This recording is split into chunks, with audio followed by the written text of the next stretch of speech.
Hey everybody, this is RPM Alan Martin and you're watching Johnny's Garage.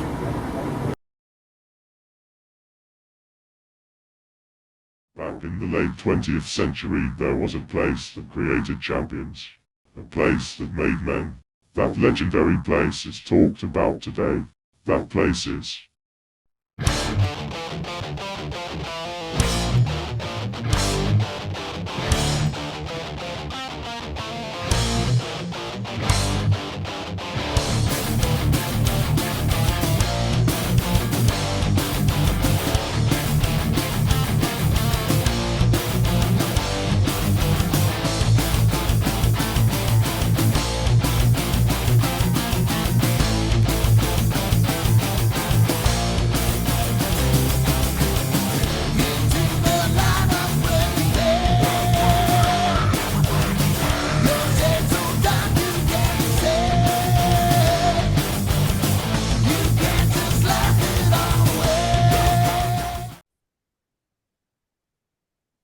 All right, hey, welcome to Johnny's Garage. You know me, you know the big man on the bottom.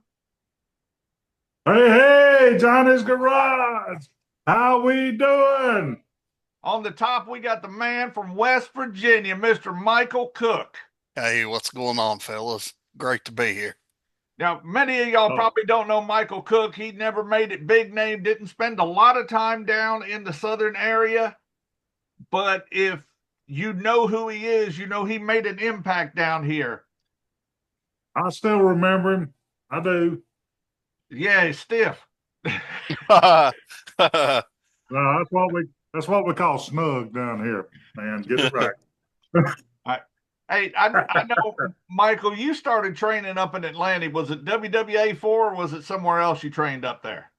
In Atlanta, it was WWA 4. It was yeah, it was Sarge and all them. yeah, it was Sarge Buddy Lee Parker, Pez Watley, Rocky King, and then after a little while, Sarge left and opened up his wrestling school up in Rome, Georgia, called the Superpower Plant, and then after him, I trained a little bit under this guy named Steve Platinum, and just for a little bit. And then after that, I trained under Mr. Hughes for a while, and then Elix Skipper. So you know why he's snug now. Yeah, Curtis Hughes, man. I love me some Curtis. Oh, yeah. You're lucky because Curtis used to send all his new boys that he thought had a future. He would send them to wrestle me. Yeah.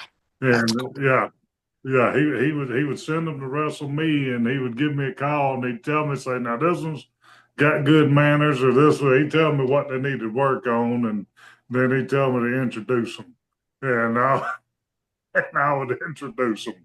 That's awesome. And yeah, I love me some Curtis, man. Yeah. He's got a school in Atlanta now called Total Protection Wrestling Academy, I think. And Yeah, he's back in Atlanta. He left for a while, I think, and then moved back down into Atlanta. yeah. Yeah. The last storyline I run was against one of Curtis's boys, a guy named Grizz. Big Grizz was one of Curtis's guys, and really good manners, big son of a gun, man. He was a monster if there ever was one. And that was for the end of my career, that was a whole lot of fun. Yeah. Yeah. You would have loved Grizz. He went up in that area. He probably came out probably 3-4 years after you left. Yeah. Yeah, I left in 2011.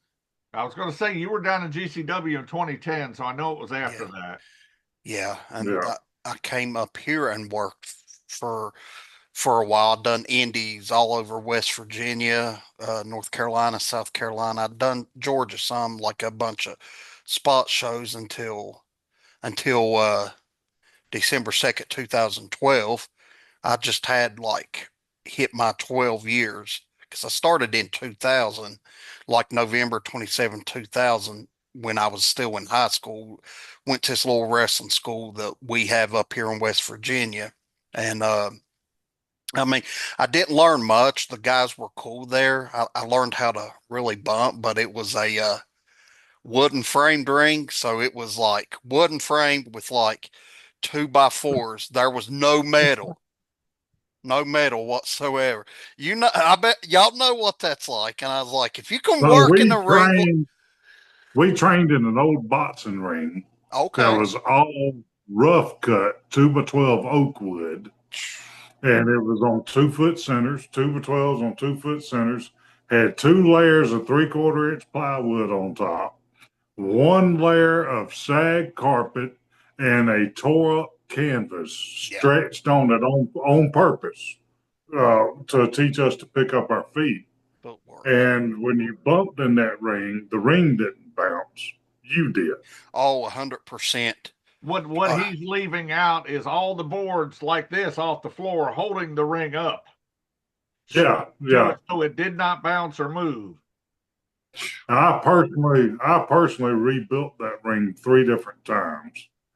Where we would be in there working out and have somebody in there my size with me, and we would do a move or a takedown, and the whole ring would hit the floor, yeah. and we would have to rebuild it. And I'm gonna tell you, learning that what your beginnings were like our beginnings, as far as conditioning, because when you learn how to bump in a ring like that, you can bump anywhere. It Anywhere, doesn't man. matter. You can Anywhere. bump in a gravel parking lot. It doesn't matter. That's like, dude, you hit the nail on the head, Death. I tell you, man, whenever I left West Virginia, because I mean, wrestling's all I ever wanted to do. Like, that's all I ever wanted to do. And then I'm not the biggest guy in the world, so I had to make up with doing outlandish stuff just to get attention. So when I came down to Atlanta and I walked into WWA 4 and they had 6 rings set up. Yep. When Behind the peach pit. Was it behind the peach pit? was when I went, it was behind a strip club called Club The peach. Wax. Yeah, Okay, they changed the name of it. it changed names of the club many times. Yeah, it was originally the Okay, peach pit. Yeah, okay, yeah. yeah, and uh, walked in there, and as soon as when I was training with Sarge, he had an old WCW Saturday Night ring, and when I bumped in that, I was like, "Oh man, this is a Cadillac compared to what I used to be in." We had a ring. The ring we had for GCW, that was an old WCW ring, but it was one of the ones that didn't give a lot. Yeah, It was the No, old Canadian fur ones. the ring that Ken bought, and then we're talking about Ken Caradema, he was one of the promoters here in Alabama. The ring that he bought was a ring that they had specially built for Andre the Giant to wrestle in. And it was a huge ring. It was absolutely a monster of a ring. And it was made to carry 500 and 600 pounders when they would bump in it. yeah, So when you come in at 250 or 300 pounds, the ring had no give at all. It was just like it was just like being back in the wood ring, yeah, And I loved that ring. I absolutely loved it. The ropes were taller. There's one. The ropes were made taller for the big boys, yeah, and so for me, that was my playground. But for other people, it was horrible, yeah. and it would just beat them to death. Best bumping ring that I was ever in, and I don't know if it was a WCW ring or not, was Rocky ring that Rocky King had. Oh I think man, Rocky Kings were made by Ted Allen. could Yeah, be. I think so. I believe it was. Ted made some beautiful rings. You got in Ted's rings, and it was like riding in a Cadillac with air suspension. Dude, I Ted, tell you. Ted's 16-foot ring would bump like a 20-foot ring. I mean, it was just he really did a good job when he made those rings. Yeah. That's what Joe Hogan always ran Ted's rings, and they were easy to put up. and easy bumping rings. Yeah. Yeah, these were too. I mean, like we had a monthly show in Douglasville. I'm not really sure where it was, and was it was a school in Douglasville. I've been out of Atlanta I for. know which one you're talking about. We would do that. I mean, that would be like our monthly show that we would do there, but we would do spots throughout, the rest of the month, and then, man, that ring was good. Well, you're a good person to ask since you work West Virginia. Me and him, we've been in, going out west. Yeah. Up north, we didn't get as far north as some people. Now you've been down here in the southern style. What is it like in the West Virginia style? Because I've seen some of your stuff from up in that area. Well, it depends on, like, there's a lot of guys up here that is really good. You got a guy named Chance Prophet. You got who in my honest opinion is the best unsigned talent today, Jason the Gift Kincaid. He is so good. You got, and y'all may know him, Joshua Charles, Beyond Perfection. Joshua Charles. I know who he is. He's up here in West Virginia. He's up like out past Charleston a little bit, but I would say, like, style wise, it's sort of a little slower up here. Which, I mean, I worked a slow style. That's like, I wasn't blessed. I mean, I'm a little guy, but I wasn't blessed with acrobatics, because I remember Sarge told me to get on the top rope, and we would practice cross bodies. And I felt like I was jumping 20 foot in the air. But when I'd go back and look, it looked like I was just Harley Race getting on the top rope, just falling off like that. And he's like, "No, man, you got to jump." I said, "I am." And he just said, "Man," he said, "you're going to have to learn to wrestle." I said, "That's what I want to do." And I talk to Sarge regularly to this day. I mean, we lost contact for 15, 16 years somewhere, after he left to go to the power plant, but I got him on Facebook and I talk to him regularly. Uh, but yeah, I prefer the style down there because it's more my style, and it's a little bit faster. But you just got to, like, y'all know, y'all been in the business a lot longer than I had, but you just got to adapt. You just got to adapt. I know a lot of the guys up this way, would be trained by Jimmy Valiant because he's the closest wrestling school in Shawsville, Virginia. Right. Oh But man, I ain't thought about Jimmy Valiant in years. Oh my yeah, God. yeah, he trains most of the guys up around this area. I think they got a couple wrestling schools, like, not that's not like really at a fixed place, but is sort of like those wrestling schools that you'd go to, like when you would have a show, students would show up, you would train before and after, and then you'd have a Yep. show here, the students would travel here, and then train before and after. There's not really that many fixed place wrestling schools here other than up around the Huntington area, and that's ran by Yeah. Chance Prophet. I think that's called Well, Power Slam I Wrestling Academy. I feel like that wrestling's popularity has shrunk. Yep. And with that, so has the opportunity to learn how to do it. And it's people watch WWF or WWE with the Tough Enough and all of that going on, and that's what they're going to aim for, is to get in a program like that.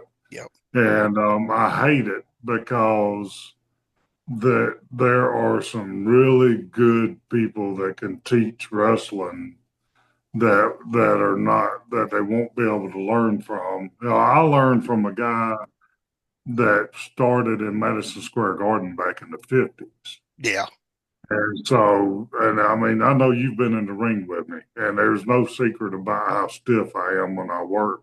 Yeah. But there's no secret about the fact that I expect you to be stiff with me too. A hundred I'm not, percent. yeah, I'm not in there just taking advantage. I'm expecting that to come back to me because that's how I tell my story, right? A hundred And percent. so all of that comes from being trained by an old guy. Yeah. And, and so, I love the fact that you were in there with Sarge. I mean, me and Sarge have had our time. And I remember, Bo, do you remember this when the twins came in down there at the power plant? And we were there, and he's bringing the twins in. And when I say the twins, was 8 balls and chains, I think it was, right? Was 8 ball and chains? Skull and I eight think ball, so. one of them. Skull and 8 ball. Anyway, the twins, they were big, meaty, good muscles, had long hair, and they don't look nothing like that now. But back then, they were had beautiful bodies, and so he's bringing them through, trying to talk them into training there. And I come in and I asked him if I could work out, and he looks at them, he looks at me, he looks at them, and he goes, "Now see, this guy will never make it. He'll never make it. He doesn't have this, doesn't have that." And so I get into the training ring, and me and Goth actually end up in a shootout in the training ring. And so me and Goth are going balls out in there, and Goth slides out of the ring and he looks at Sarge and he goes, "This guy knows his stuff." And Sarge looks at the twins and goes, "See, now that's what it takes to make it in this business." So 10 minutes earlier, I would never make it. And then 10 minutes later, he's like, he's got it. Yeah. I tell you, man, he definitely he didn't bring it to us as hard as he did at the power plant because that's what the power plant was. But I mean, he was rough on us, which that's like you said, you're snug. I wouldn't really call it tatering because that's with me is like when I would get in a ring with guys, guys that's got more experience, even if like the 12 years that I got to do it, guys that had more experience, just like Pistol Pest told me, he said, shut your mouth and keep your ears open. Whole deal. That's even guys that's been in it longer than me. Even when I was at the point that I knew what I was doing, I still shut up. But I would always like say, dude, I work a little snug, but because I want these people out there knows that it's fake. Let's go out there and show them that it's not. I always, every time, wanted my audience to look up and go, "Ain't this supposed to be fake?" I Exactly. always wanted them to make that statement, and then I knew I had done my job. Yeah, Exactly. yeah. So we're on the same page with that one for sure. And that's like, I mean, this word gets thrown around a lot. It's not ballet. That's when you go out there and you get hit, hey man, you give the guy a receipt. I mean, it's not like you're going to go out there and hit bone to break. You hit the meaty part of the back. You hit the meaty part of the neck. You just go out Yeah, there. The guy's going to feel it. But again, it's not ballet. Did you ever work yeah. Johnny Swinger? I did several times. Okay, were you snug with him, or did he Uh, powder out when you got snug? Now what was it again? Did he powder out when you got snug with him? He was snug, and then I started getting snug. I don't think he did. I don't. Because Johnny does not like to get hit, doesn't like to bump. Let I me don't. tell you something. Let me tell you something. I worked Johnny one time, and the first working, and this was a working hit that I hit him with. He jumped out of the ring and run to the locker room. He said, "I can't work you, man." I said, "I didn't even touch you." He said, "No, it says it's just the way you look when you do it." Yeah, I can't work you. Now, I mean, he now, was he was a little snug. So I mean, that's like I try to match the person's energy that I'm in there with, but I will still let them know, listen, if you feel what I'm giving you, just give it to me back. It's Mhm. nothing personal. Those people out there thinks that what we do is fake, but you get them in the ring one time. I know there's this one guy up here in West Virginia that kept yelling, fake, fake, fake, fake, fake, fake, fake, fake. And then after the show, I said, here, I said, come in here. And I said, this is how you take a bump. And I showed him. I said, now you go ahead. One thing I didn't tell him was to make sure all the air was out of his lungs before he hit the mat. So when he Yeah. hit the mat, he powdered, man. He was gone. He's like, okay. He said, I got more respect for y'all guys now. He said, no, ain't nothing fake about this. But yeah, I mean, it was going to hurt him either way. I didn't tell him to blow all of his air out of his lungs No, before he hit. you can't give up wrestling secrets, man. You got to What smarten I them used up to in other do. ways. Hold on, I got to make a statement here since we were talking about Swinger and I was laughing at him. I want to make this statement loud and clear. Johnny Swinger is one of the smartest wrestlers that has ever put on a pair of boots. This guy knows how to work not just the audience, but he knows how to work the business. And I love Johnny Swinger to death. I do. Yep. But Same. we were not a good match going in to work against each other. We're two completely different styles. I mean, we are from very opposite ends of the spectrum. And to this day, I love Johnny to death, and I do not regret our time that we spent together. I actually learned a lot from Johnny. Yep. And so I want to put that out there in case Johnny watches this. I love you, brother. Yeah, I Yeah, love him yeah. too. Johnny's a great guy, He and is. a lot of people don't know it, but Death Row knows it. I used to wrestle with a shirt on because I didn't think I looked good enough. And I'm working out, and Johnny's seen it. And Johnny's like, man, you look great. He said, try this one little thing and see if it worked. And it ended up working. And no, I can't ever say nothing bad about Johnny because we've been in so many shows together working with each other. I just, Oh yeah, I, he gave me my finish. I used to use the big boot to set up for my finish, and he looked at me and said, "Why are you doing that? The boot's your finish, man."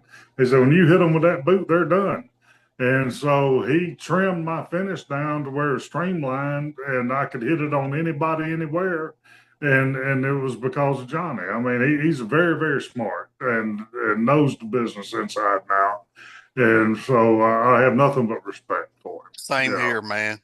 that's Same why here. he's still working today because he knows how to do it and not kill himself. Yep.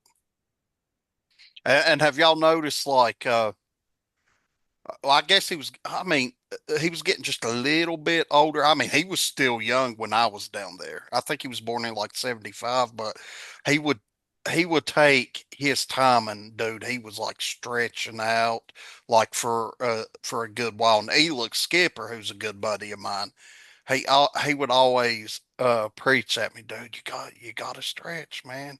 You gotta stretch. I never did.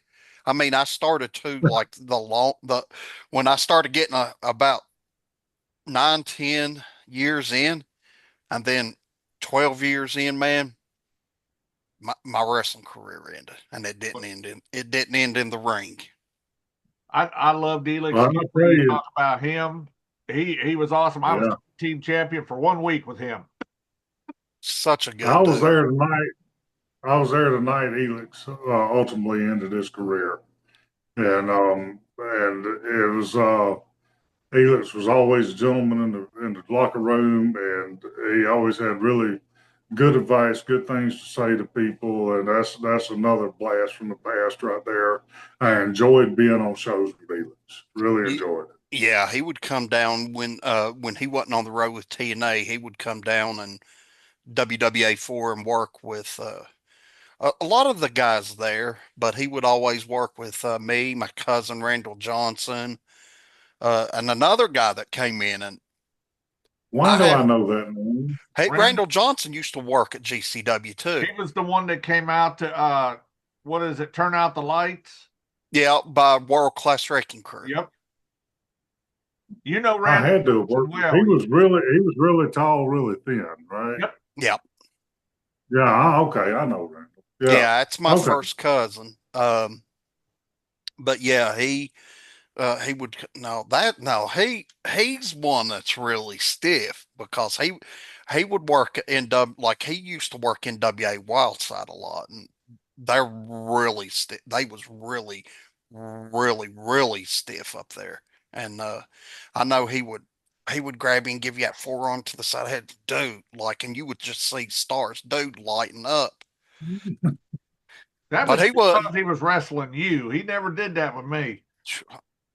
I remember he done That that was to. cause y'all was. That's cause y'all was cousins. Yeah, that and he used to do at Heath Miller too. Heath would say, "God, he's so stiff." Well, we've heard a little bit about, but I know you got a business venture that you've started, but why did you start that business venture? And I know it's a thing that happened that put you out of the wrestling business.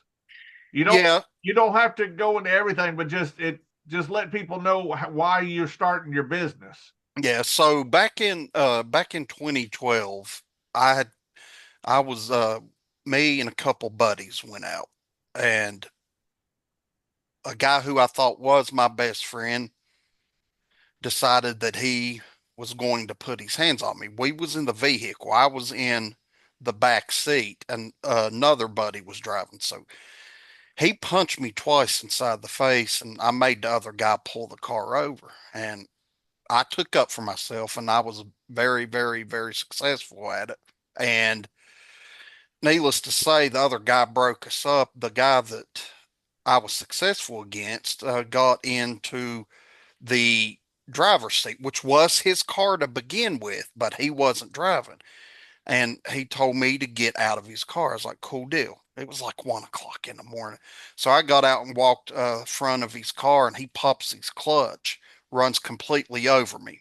Like the from right up above the top part of my butt down was underneath his car.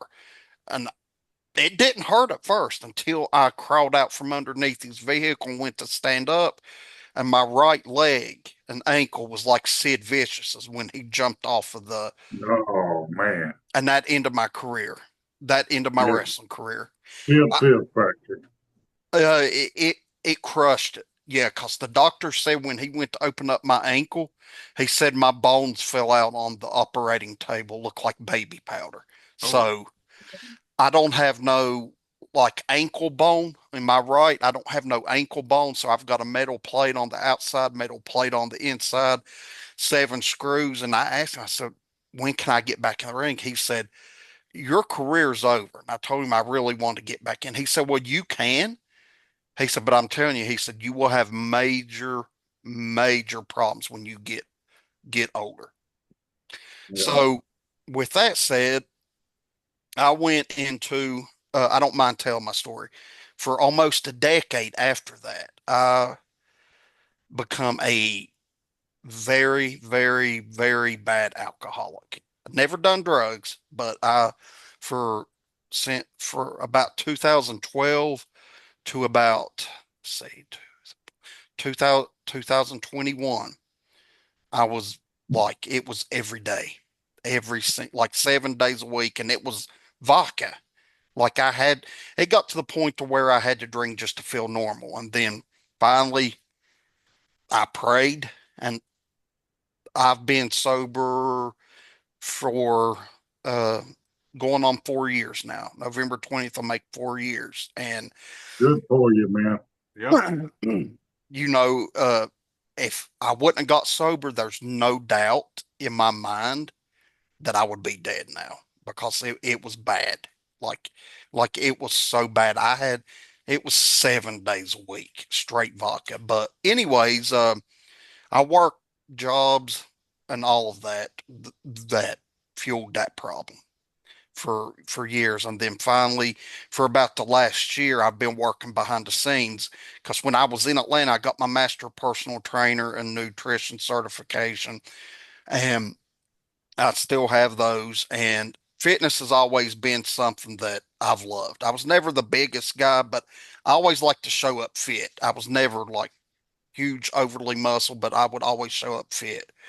And, you know, for about the last year, I've been working behind the scenes just to try to get a concept and proof of concept of what I can do, that I can bring anybody in and like transform them. I mean, looking good body wise, that's a side effect of it, but the transformation is more about going to the doctor, getting good health check, health markers, all of that, dropping the weight. You know, I've worked with some people that has been pre-diabetic that has reversed that. And that's in my mind is the best thing, is like regaining your health back. So it's called True Peak Fitness Coaching. And if you see me, I post content every day on my Facebook. That's And actually how I thought about getting you on the show as I saw that. yeah, yeah. So like I've got proof of concept now. If I bring somebody in, and it's only, man, it's only I can in 90 days. Like if a person's 400 pounds, they're not going to get to their goal in 90 days, but in 90 days, compared to what they was, they're going to have a major transformation, because I don't just throw stuff out there. Like everything that I put out there is based on science. Like it's based on science. I've spent tens of thousands of dollars on to learn this stuff. And I know that everything that I've done with my previous clients, as long as they show up and tick the boxes every day, it's transformation, and it's built for busy people, you know, that can't live in the gym. And it's built for busy people that even when they go to the gym, it's 3 days a week, 30 to 45 minutes tops. And if they can't go to the gym, I even have it to where they can do workouts at home using nothing but their body and still get major transformation in 90 days. Absolutely. So that's, Absolutely. I love that. This little program I used to call Haul Your Own Ass. yes. I Yeah. love it. So yeah, that's pretty much what I'm And into now. Not that'll be what I do for the rest of my life. Well, Bubba, I'm proud of you. Thank you, brother. my Yeah. question is how much of that transformation have you done on yourself between mind and body? Was that I'm always was a that part working. of getting clean? It is. It is. Yes. Body part, I'm looking a lot better, but I'm always a work in progress. And it's one of those things, is it's like in my content that I post, you'll hear me say, I'm still a work in progress myself, but what I do myself is the same thing that I push and give my clients. I don't do anything different for them that I'll do for myself. I mean, it's not a cookie cutter where I just give them a lot like exercises. Some of the exercises are going to be the same, but I've got to see where their starting point is. But it's built specifically, like if, let's say, I brought Death Row on and then I brought you on, John, it'd be two different things, like your nutrition Oh, yeah. and your working out.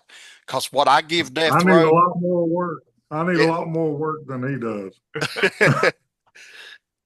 So let me say this. I'm going to throw this out there. All the people around West Virginia that's anywhere close to my man here, there's an old saying that applies.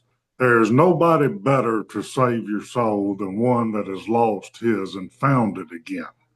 And so this is going to be the same way. If people understand the rigors that we go through as professional wrestlers to create mind and body, it's not just one, it has to be both. And so to create mind and body and to change ourselves to be able to do this crazy thing that we call wrestling, then this man right here has went through those rigors and then found he got into a bad spot, found his way out, and he's back at it, and he can help you. Just for somebody that understands this, he will be able to help you where others can't. There can be success there that you can't find on your own. So give him a call, look him up, get in there and get on that program. Yeah, and they can, like anybody watching this, I mean, it's just not here in West Virginia. I work with people worldwide because Oh, it's online fitness coaching. Yes. And I got you. what you Okay. need to do too is shoot me all your information because I want to put an ad on the page for you. That way people can find you because we got some old wrestlers that are trying to get back into shape. We got some young wrestlers that ain't in any shape. Leave me out of this.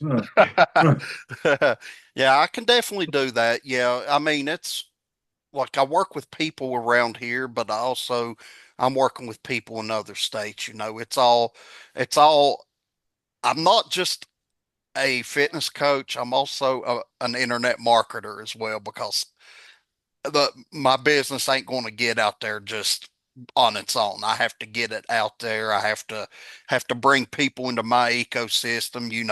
And the thing is that if I don't feel like I can help anybody, which I know that I can, but like depending, I won't just say here, come on. I have to have like a call with them, like we're doing here right now, to see where they're starting at, to see if they will commit for 90 days. Because I mean, for 90 days, it's going to be rough, but it's not, if you're a busy person, it's not going to be the thing to where it's going to uproot your life and you're not going to have time. And because there's a saying I like to say is fitness should not consume your life. It should make your life better. Absolutely. Well, That's awesome. I can tell you in 90 days you could do a lot because this man right here will tell you when I got into shape and when I put my foot down and said I got to do this in 4 months I went from 237 to 185, built it back to 215, and I could go all night with it. But now I was really in some serious. I was in the gym, and I mean, I was at work thinking about the gym, and dieting and things like that. So, depending on what you put your mind to, in 3 to 4 months, you could do tremendous strides. So, Well, let me tell you, the proof is in the pudding. So you talked earlier about Johnny talking you out of your shirt. It was the culmination of all that work you did that took your shirt off. And once you took that shirt off, you soared, man. The audience loved you. Everything went great for you. You were in tip top condition. And I remember that very well. Some of our best times and our best work was during that time frame there. And you really did a good job of transforming yourself. see, I wish you could have got over there to the big building before Phoenix City. Uh, you I would worked, Oh, yeah. I worked there once. once, but you didn't get that full experience because let me tell you, we had I mean, you talk about Elix Skipper. Elix Skipper I thought we were family. We were together so much. And Yeah. David Young, Chris Stevens, Bull Oh, yeah. Buchanan. I mean, Eric Watts. I mean, you name it. We had everybody. We were bringing in people left and right. It was a Jerry big league show. Yeah, Jerry Oates, when I worked there, somebody, uh, I came down there with Heath and Crew Jones, and I do remember that. I hate to admit it, but I had been drinking some that day, and I didn't think of anything, but I always took my gear with me, and I'm sitting in the stands with Heath's now wife that he's married to now. They was just dating then, and we was there before the show. And I'm just sitting in the stands. And then Heath come down. He said, "Go get your gear." I said, "What?" I said, "Dude, I've been drinking." He said, "Are you drunk?" I said, "No." He said, "Do you think you can have a match?" I said, "Yeah." He said, "Well, go get your stuff." He said, "Somebody no showed. You're working crew tonight." I said, "Okay." And That's the only time that I worked there, and I think not long after that was when moved to Great Skate. Well, let me tell you, that building right there, it was, you know how people have that epiphany when they die and they see the lights? Hmm. That was our heaven for wrestlers. Yep. Because when you Absolutely. stepped at the top of that ramp and that crowd was, it's like Bad Company. They were singing their entrance theme. I mean, I've never seen that anywhere to that level. I And think that's another reason why Jerry hated me so much because I never joined Bad Company and I rose up as a heel in that company so fast and I wasn't part of his group. And but I some of my best matches were in that building with GCW and after GCW when primetime come in. That building was just made for wrestling. It Oh, was awesome. It was an awesome building. well, I know yes. we've had you on here. It's been about 45 minutes on here. So I know you got to get to work in the morning and get ready to be in true peak fitness. There we go. Yep. There you, man. It was good to see you, buddy. Man, it was I great seeing y'all. enjoyed working with you. You had a great professionalism, and I always knew what you were going to get when you get in the ring with you. It was good. It was going to be good, and I always enjoyed it. The only Brother, thing I I did didn't too. like was the sweat flying off the hair. I tell you, man, I'll be back there just picking it out just a little bit because my hair's not that curly. I guess where I've got older, it's not really, it's still curly, but not like it was back then. But I would just pick it out a little bit, man, and it would. Let me tell you, if we would have took you back 20 some years to the 70s, you wouldn't have looked out of place at all. All right, Michael, I appreciate you coming on Death Row. I know you got some things to do tonight, and everybody out there in Johnny's Garage Land, I know you got things to do. I want to thank everybody for watching this. Death Row, thank you for coming out. Michael, thank you. Hey, let Appreciate me it, give a guys. shout out here. I'm gonna throw a little shout out. One, thank you to Michael. It's been an awesome time. Number two, reunion is coming. Third Saturday in March. A little bit of Texas in Wetumpka. If you stay on the page, you'll see it. We've got a lot of people we need to reach out there to get to the reunions. It's a great time. We had a really good turnout last time, so I'm going to keep pushing the reunion. Third Saturday in March. Leave it open. All right, Michael, I appreciate it. Don't go nowhere because we're still going to be on here after I hit stop.